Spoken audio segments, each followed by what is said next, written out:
نبی کریم علیہ السلام کی خدمت میں ایک شخص نے آ کے کہا یا رسول اللہ صلی اللہ تعالی علیہ وسلم میرے بھائی کا پیٹ خراب ہو گیا، دست آتے ہیں۔ حضور نے فرمایا شہد پلاؤ، شہد پلایا، پھر آ گیا کہا یا رسول اللہ بیماری تو کچھ بڑھ گئی ہے۔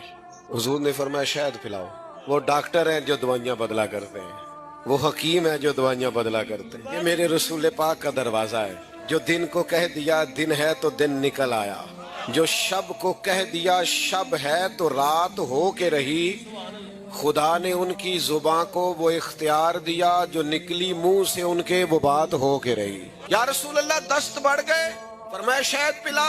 پھر آ گیا تیسری دفعہ، حضور دست بڑھ گئے، حضور نے فرمایا شہد پلا۔ انہوں نے پھر کہا حضور وہ تو اس کے تو پیچس پڑ گئے۔ تو کریم محبوب فرمانے لگے تیرے بھائی کا پیٹ جھوٹ بولتا ہے، اللہ کا رسول سچ کہتا ہے، جا کے اسے شہد پلا۔ وہ کہتا ہے شہد ہی پلایا تو اللہ نے شفا عطا فرمایا۔